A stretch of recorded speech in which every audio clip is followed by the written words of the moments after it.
नमस्कार दोस्तों, आप देखें निष्पक्ष दस्तक। मैं हूं राजू यादव। इटावा में जो घटना हुई उससे लेकर पीडीए समाज में आक्रोश है। आक्रोश थमने का नाम नहीं ले रहा। धीरे धीरे उत्तर प्रदेश से ये राष्ट्रीय स्तर पर जा रहा है। मेरे साथ दादाजी हैं, बहुत बुजुर्ग हैं और इन्होंने बहुत दशक देखा है। इनके बाल ऐसे नहीं पके। मैं पहले उनसे परिचय जानूंगा और समाज में जो पेचिश समस्या है उनके बारे में। दादा, आपका नाम क्या है? गुरचरण बौद्ध।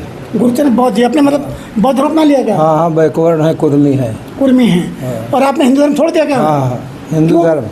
क्योंकि हिंदू धर्म में विषमता थी। मानव को मानव नहीं समझा जाता था।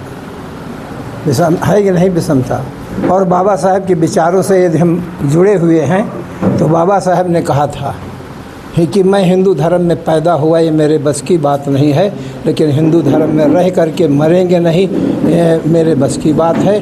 तो उन्होंने 14 अक्टूबर सन 1956 को वैसे ऐलान किया था। 1935 में 21 सालों तक उन्होंने विभिन्न धर्मों का अध्ययन किया और ये धर्म सर्वव्यापी था, पूरे विश्व में विख्यात था। इसलिए बाबा साहब ने बहुत सोच समझ करके हिंदू धर्म को छोड़ करके बौद्ध धर्म को अख्तियार किया था। हिंदू धर्म में क्या विषमता है? विषमता क्यों नहीं? ऊंच नीच, छुआछूत, भाग्य, भगवान, धर्म, कर्म, स्वर्ग, नरक, पाप, पुण्य, ये सारी विषमताएं हैं।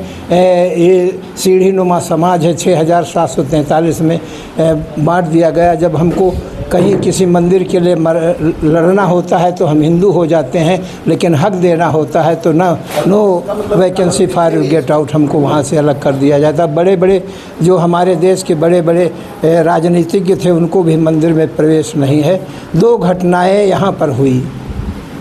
पहली घटना सन 1949 को बाबरी मस्जिद अयोध्या में हुई और उसी के परिप्रेक्ष्य में अगली घटना जो थी बोध गया में हुई, जहाँ पर बोध गया में इतने दिन से प्रोटेस्ट चल रहा है और सारे विश्व में हिंदू, जहाँ पर हिंदू मंदिर है वहाँ हिंदू पुजारी है, सारे पुजारी हिंदू हैं।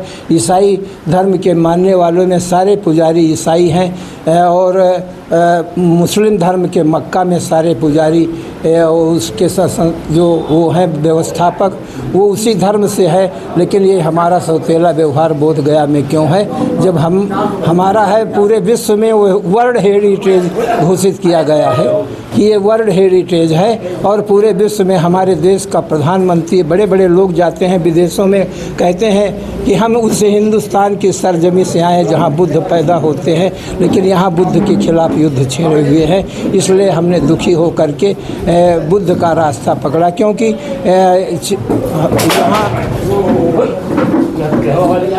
यहाँ पर बुद्ध धर्म सर्वग्राही था और महापुरुष 2 प्रकार की विचारधारा है, एक श्रवण संस्कृत, एक मनुवादी संस्कृत। आज जो लड़ाई हो रही है मनुवादी संस्कृत और श्रवण संस्कृत के बीच द्वंद्व चल रहा है, ये एक तरह से प्रायोजित है। अच्छा, आज़ादी के 75 साल हो गए, बाबा साहब को संविधान लागू 75 वर्ष हो गए, आखिर ये कब तक चलेगा? बाबा साहब ने संविधान देते समय ही कहा था कि देश का संविधान चाहे जितना अच्छा हो, लेकिन उसके लागू करने वालों की नीतियां सही नहीं है तो ये देश के लिए संविधान नुकसानदायक होगा।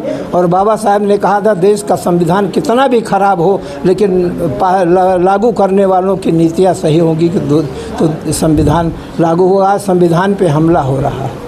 आप जो देश के सर्वोच्च पद पर बैठे हैं, विदेशों में जाते कहते मैं उस बुद्ध की धरती से आया हूँ, लेकिन स्वदेश में उसी बात को उनको पालन करने की दिक्कत। वहाँ दान के नाम पे पूरे विश्व से कटोरा लेके जो दान आता है उसका उपयोग अपने निजी स्वार्थों में करने के लिए बुद्ध का नाम लेते हैं। कटोरा लेके दान आता, बड़ी बात नहीं। हाँ, और यहाँ देखिए टीवी चैनल में सब आ रहा है, यहाँ बुद्ध की मूर्तियों से सोना चुरा लिया गया यहाँ पे बोध गया में।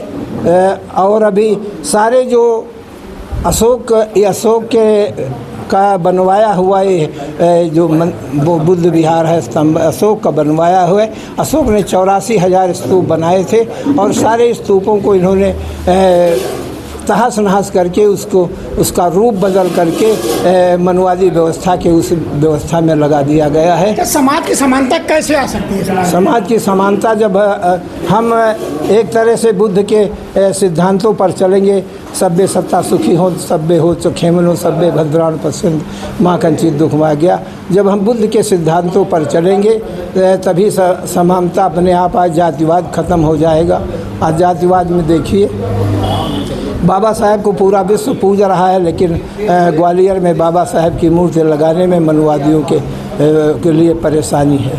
अच्छा, मतलब किसी भी चीज़ समांतर शिक्षा जरूरी है और सरकार जो शिक्षा को मर्ज करे, 50 स्कूल तो कम बच्चे होंगे, मर्ज कर दे। मैं तो पेशे से अध्यापक हूँ, अध्यापक था, रिटायर हुआ, इसी हैदरगढ़ जूनियर हाई स्कूल से रिटायर हुआ हूँ। सरकार नहीं चाहती है कि लोग शिक्षित हों, क्योंकि शिक्षित होंगे तो अपने अधिकारों के प्रति उनके अंदर जागरूकता पैदा होगी और ये समाज को शिक्षा से दूर करना चाहते हैं। आज ज्योतिबा फुले की मूवी फिल्म आई, उसका विरोध कौन कर रहा है? ज्योतिबा फुले ने आज हमारे तमाम ऐसे महापुरुष थे जिन्होंने संघर्ष किया, उनको जातिवादी कहते हैं। रविदास ने कहा था, जब रविदास ने कहा था, ऐसा चाहूँ राज में मिले सभी को अन्न, छोटे बड़े सब मिल रहा है, रविदास होए प्रसन्न। हमारे महापुरुषों ने सबको एक करने की बात की है, लेकिन दखियानुसी विचारधारा के लोग इस समाज को खंडों खंडों में बैठ करके वोट की राजनीति करके, ये तो वोट नहीं भी देना चाहते थे, वोट नहीं देना चाहते थे। लेकिन दुख का विषय है कि तमाम सुरक्षित सीटों पर बैठे हुए जो हमारे नेता हैं, वो दल के प्रति समर्पण भाव से करते हैं और उनकी आवाज़ अपने समाज के प्रति जब उनके हक और अधिकार की बात आती है तो उस पर चुप्पी साध जाती है। देखिए, शिक्षक बड़ा आरोप सरकार पे लगा रहा है। सरकार नहीं चाहती कि लोग शिक्षित होंगे, अगर शिक्षित होंगे तो अधिकार मांगेंगे और अधिकार जब मांगेंगे तो कुछ जवाब देना पड़ेगा। सरकार जवाब देने के मूड में नहीं हो, चाहती लोग शिक्षित रहें और मुझे मतदान करते रहे और मैं राज करता रहूँ। कानून साथ राजू यादव, निष्पक्ष दस्तक, हैदरगढ़।